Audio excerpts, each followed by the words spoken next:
Okay, thanks a lot for waiting a little bit longer. Can we sort of cue the music a bit? Yeah, perfect. Yes, multitasking. But now we're on track with everything. All right, we're gonna start with the award ceremony for the Patina World Champs. And I'd just first like to introduce you to the jury who has been reviewing these amazingly painted shoes. We have Norman Vilalta from Spain, working in Spain, but you're from Argentina in the beginning. So, and if you go over to his table over there, you will see that this is a guy who knows how to paint shoes. We have Nus Benavent, who worked at both Corte and Graziano Gerling, and painted Catella shoes, and a long history as a shoe patina artist. We have Katja Moral from Saphir. We have Tom Beecroft from the Ballet, who's also helped us out a lot on this organizing it here in London. You've been our guy on the ground.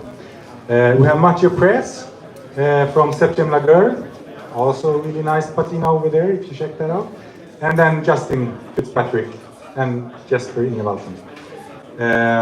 Yeah, good. We're gonna bring up the contestants. Thanks a lot, jury members.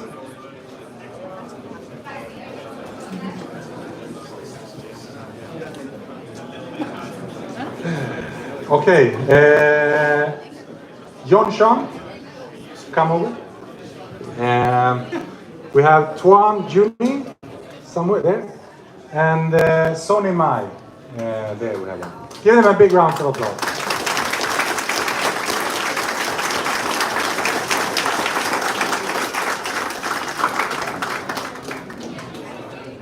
All right. So this contest is organized in collaboration with Saphir, similar to the shoe shining contest, and also the ones making this event possible. So without you guys, Katja and all the guys at Dunkelman, this wouldn't be possible. And also with our other partners, Karen the Dandy and Bresciani, and of course all the exhibitors that we have here. Yes, give them a round of applause then as well.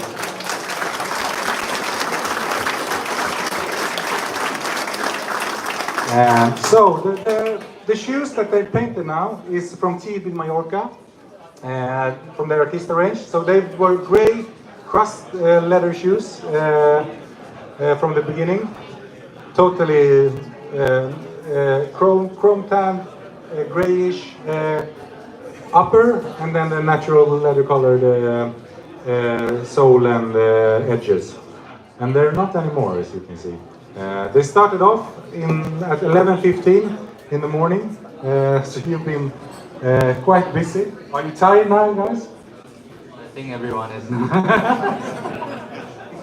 Did it go according to plan? So? What? Did it go according to plan? your painting work? Yeah, it's quite good. Yeah, and it's quite kind of part of me. So yeah. And did you achieve what you had pictured? After 7 coffee, I don't know anymore. Yeah. So we're gonna put these shoes sort of in front of each maker. So this is Sonny Mice shoes. Really nice orange, reddish brown looking. Very nice transitions. Here we have Tuan's shoe, a bit brighter in color in the front and really dark in some areas, and also they're really nice transitions. I'm going to show you also the soles, of course, because these guys, they work on everything. And of course, also here, you will be able to come forward and have a look at them more properly and take photos and talk to these guys afterwards. After we are finished with the World Champs in Shoemaking awards ceremony as well. Here we have John Schoen's shoes in a really dark green, almost like, what you call it, oil green, bluish, really like looking into an ocean at late in the evening or something like that, and greenish soles. So those of you who've been around here for all the day, you already heard it. But John Schoen is from Singapore, where he runs the Shushan Bar Shoe Service shop, some shoe care products from Saphir, and of course also the shoe. After it's been touring the world together with the top 3 of the shoe making contest afterwards. Okay. Now I'll stop rambling about different things and get to the important thing.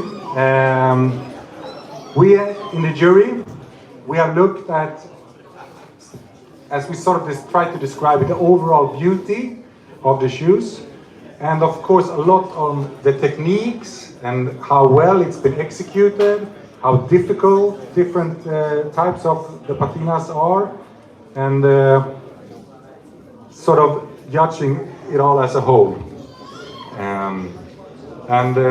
Yeah, just as I said last year, I mean, it's first of all really amazing to see such different colors and types of patinas, and also incredible job, guys. It's relatively short time to do this in just one day like this. People might not really understand it if you don't do this, but there's so much drying and letting the leather rest and all that it's difficult to plan and to achieve this in such a short time. Okay, but we reached an agreement of one shoe that one pair of shoes that we found even a bit higher level on some of the details, who did some really difficult things that we were, especially the patina guys who know how difficult these things are to achieve. They were really impressed with the result on some of these things, and also very clean. I mean, when you looked at sort of the edges of the different leather pieces, it was really one as a whole. You couldn't really see that it was painted in a way. So the world champion in shoe patina 2022 is Tuan Juni.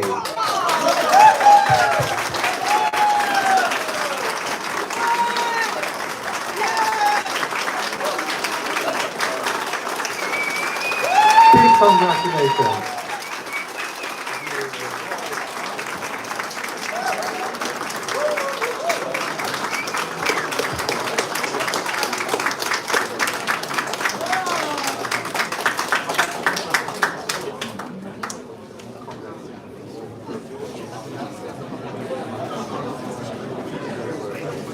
All right. right, thank you very much, guys. As I said, you are all welcome to come and take photos of all this and have a proper look at the shoes and talk to these guys after we are finished with the next step of this. So we'll come back to you later, okay?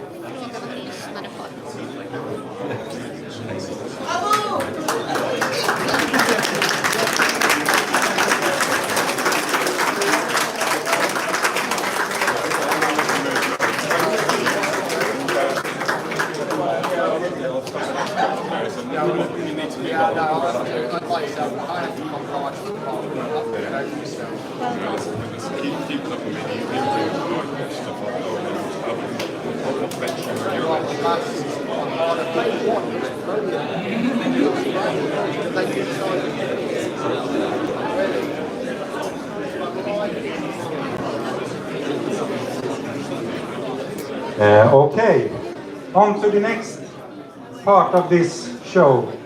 I'm trying to find the phone. Here we have it. Good to have the results. I don't know it in my head yet. Okay, we're gonna move on to the award ceremony for the World Championships in Shoemaking. And now I'm sorry, but you will have to hear me ramble a bit more. But since we organize this, we can decide. So you just have to sit there and listen and look happy. First of all, this is a contest that me and Justin, me of Shoegazing and Justin of the Shoe Snob, we organize it together with 3 partners, and those are the ones who make this sort of possible, with standing for the prize money and helping us out in a lot of other ways. So we have £6,000 in the prize pool. So £3,000 for the winner, 2,000 for the second place, and 1,000 for the third place. And this comes from our partners. We have Kirby Allison over here, running the shop. Kirby Allison, yeah, round of applause. We have Gary Toke, shoe aficionado and author of the book Master Shoemakers.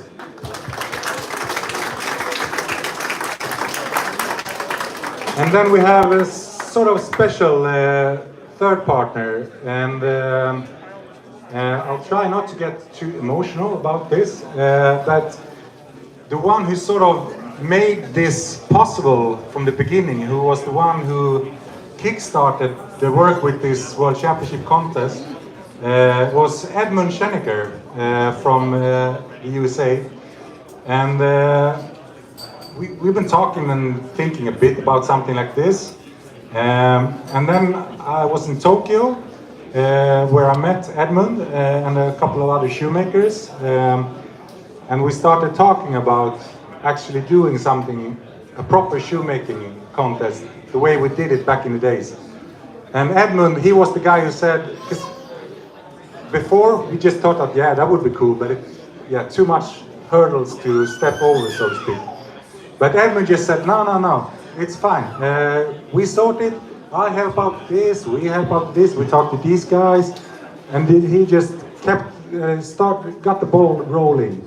And I'm really thankful for this, and I think that sort of the whole bespoke shoemaking industry is in a way thankful for this, for Edmund's part of all this. Unfortunately, Edmund, he can't be with us for this because he passed away in cancer. I know that he loved these things, and he loved meeting all these people here. I know that there are a lot of people missing Edmund. But what I'm really happy and honored about is that we have Edmund's brother, Parker Schenecker, over here, who is here and continuing Edmund's work with it. Yeah.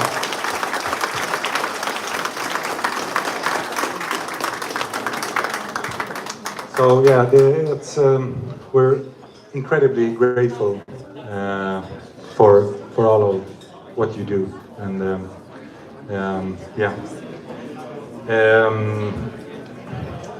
Okay. These three guys are, Kirby and Gary are also part of the jury of the shoemaking contest, together with me and Justin, and we would sort of be the shoe experts, so to speak. And then we have a majority of shoemakers. And now I will try to not forget anyone, but there's so many names. You heard me struggle with it before, but we've had Daniel Wiegand, the former world champion of Catella. He's somewhere here, I think. There we have him. We have Nicholas Templeman, a bespoke shoemaker based in the UK, over here.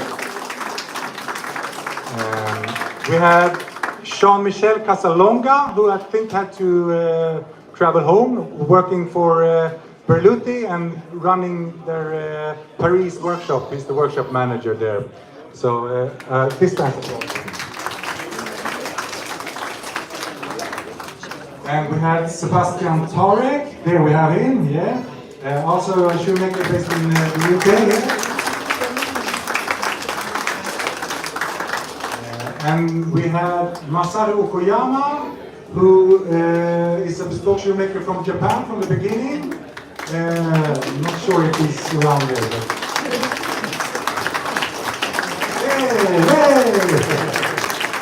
Yeah, he's been based in Hong Kong for many years, but now he works out of London, actually. That was all right. Did I forget anyone? Nicholas, I've already mentioned. Yeah. If anyone feels compelled. All right. So, these shoes were supposed to be made 2 years ago. And I think actually some of them were, because we had a bunch of them contacting us. Okay, I'm ready to send in the shoe. Yeah, we'll wait until April, and then we'll let you know the address, because we didn't want to have the time of handling all the shoes to spread out. And then, yeah, everyone knows what happened. We had a pandemic, and we've been postponing and postponing and postponing, and finally we could gather here. And I'm really happy that, yeah, so many came here. And yeah, me and Justin, we were hoping for something like this, but yeah, it's really amazing to see all you guys. But I'll see if I'm gonna read the sort of the call for competition descriptions. Maybe I'll take it from the top of my head. But the shoe that they were to make is a long wing full throw in a reddish brown leather, fully handmade, in the sense that the only sort of the upper stitching could be made by a machine, but otherwise done by hand, traditional bespoke shoe way. With hand welted and 260-degree at least sole stitching, and had to be natural sole edge, could be further decorations. We had a bunch of sort of criteria. I'm not going to go into all the nerdy details about that. We had a few who didn't fully meet all the criteria, and they got deductions of 5% if it was a small thing, and 10% if it was a big thing. I don't think that any of the shoes up here are part of those, but that will be presented later on. And if you wonder why some shoes look a bit different, it could be that it didn't fully follow the call for competition description, and then they would get a deduction. But no one did so much different that it's disqualified or anything. It's just deduction of the total points. So the way we do it, yesterday at the Academy Valley store, we gathered all the jury, and during a couple of hours we had a very close look at all these shoes, and then we ranked the level of difficulty, so how complicated things were made, and how sort of advanced constructions and different methods and stuff like that. And this could get 10 points maximum from each jury member. And we have execution, which is how well made it is, how well executed all the different steps are, how refined and neat it is and stuff like that. So this is also 10 points. And then we have design, which is 5 points, in a way because it's shoemaking contest and also because it's also a bit more difficult to judge, so to speak. So that's 5 points, and then we look at the overall aesthetics, the balance, the proportions of the shoes. Try to sort of leave our own subjective things out of it, but yeah, looking at the design of the shoes. And then other points were summarized, and we have a result. And what we will present here today is the top 10.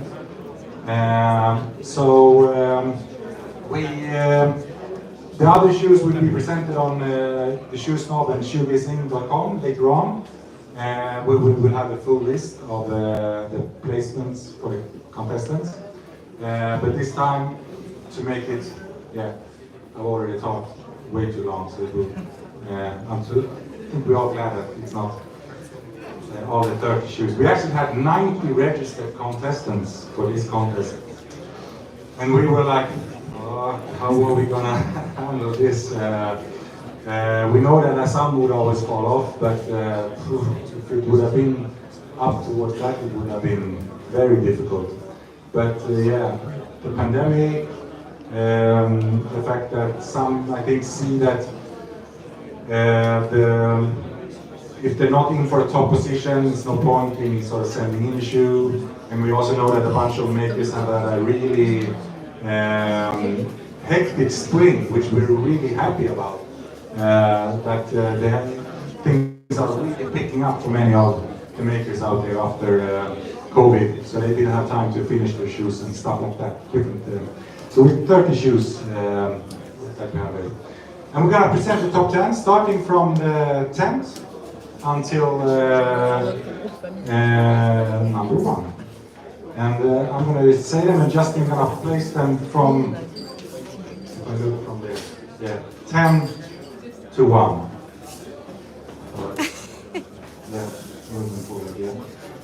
And we have at 10th place, Koji Endo from Japan.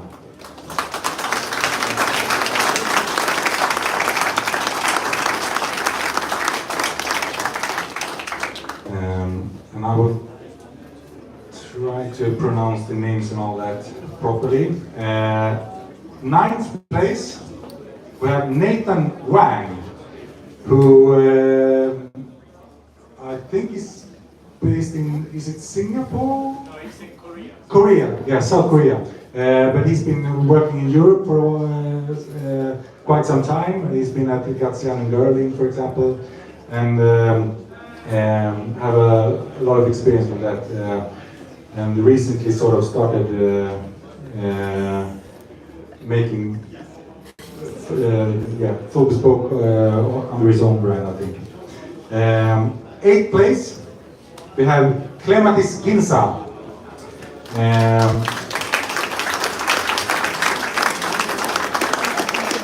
Also from Japan.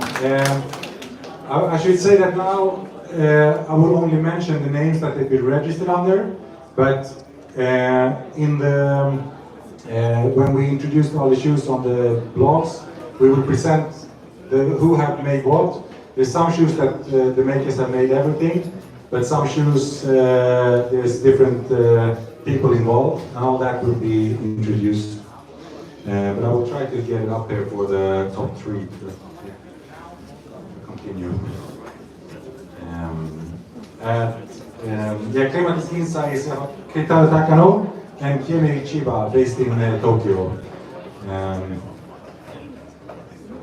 Okay, we have 7th place, Hiroshi Takagi.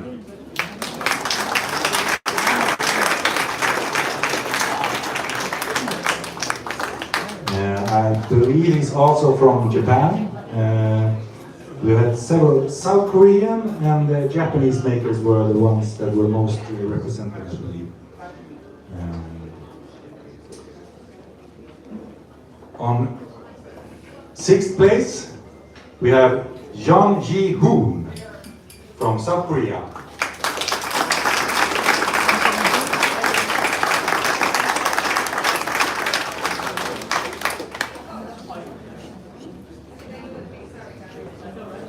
And getting into the top 5.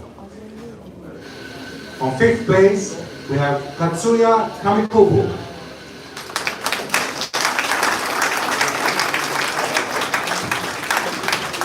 Also from Japan.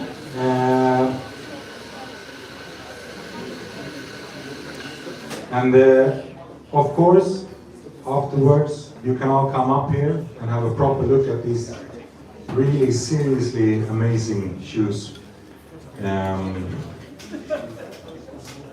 We have 4th place, Christophe Corte from France.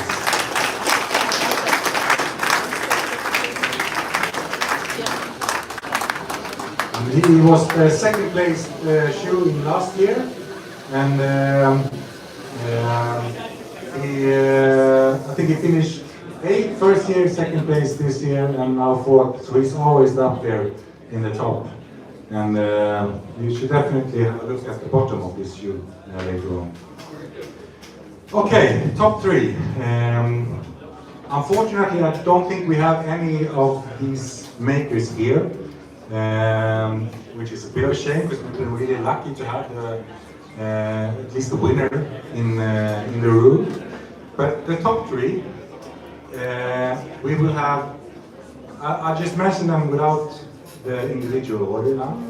We have Kenjiro Kawashima, who made a really cool shoe with Norwegian stitching.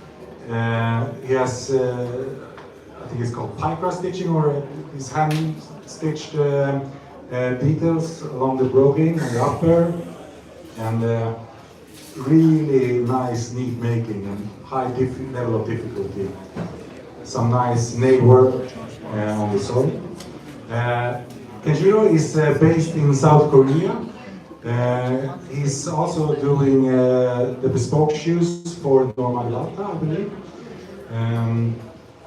So yeah, not a famous name, but definitely he will. Yeah, exactly, someone to watch out for. And then we have Wataru Shimamoto from Japan. Yeah, a quite spectacular shoe. Very neat and elegant, quite aggressive shapes.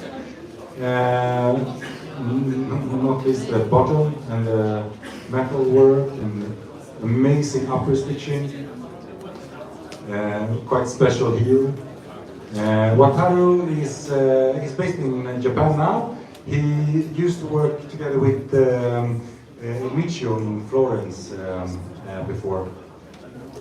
I think his brand is Orma Shoemaker, his own brand.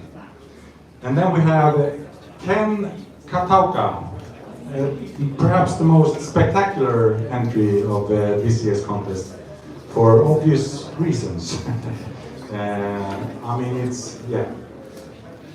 I think everyone has held this shoe in their hands when they came in there. I've seen that it's a lot of people have taken it up. Of course, an exhibition piece, for sure. Although, for all you folks out there, I think it's actually wearable. So you don't have to be nervous about that. But that's not a criteria for many reasons that we can discuss later. But just saying. And yeah, it's really nice. Maybe a lot of hand-stitched details on the upper and hand-painted gold things and an astonishing heel, of course. So these are our top 3. And then, on 3rd place, we have make sure that I don't remember things wrong.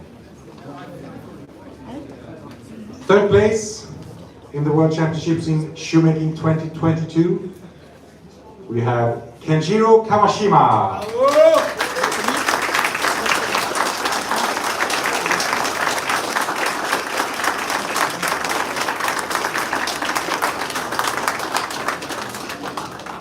All right. And I think I will now announce the winner. I don't remember how I usually do this, but it makes sense. So it will be either Ken Kataoka or Wataru Shimamoto. And it was, I can say that it was probably the most level top of all the contests that we had. Maybe not a shoe that sort of jumped out compared to some others that we had some year, like a year where the points have been more varied. But I think it was only like 7 points or something like that was the difference between the number one and the runner-up. Okay, the world champion in shoemaking 2022 is Wataru Shimamoto.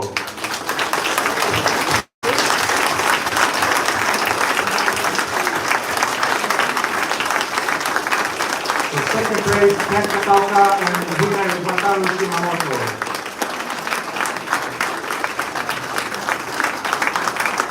Seriously amazing shoe. And here we have the medals that these guys will be sent. The shoes will now go on a world tour around at least 10 different countries where they will be showcased for shoe interested people, literally all around the world. So that will be organized starting sometime after summer, and then it will continue until next year. And we will be back with another contest, of course, for 2023. Okay, me and Justin just want to thank you all for being part of making this day such a great day. Now you're all free to come up and have a look at the shoes and see them and take photos and everything. We'll take photos with the Patina finalists and winner. And the event will continue for another almost an hour until 7. So make sure to walk around if you haven't had time and get some drinks from the bar. And thank you everyone.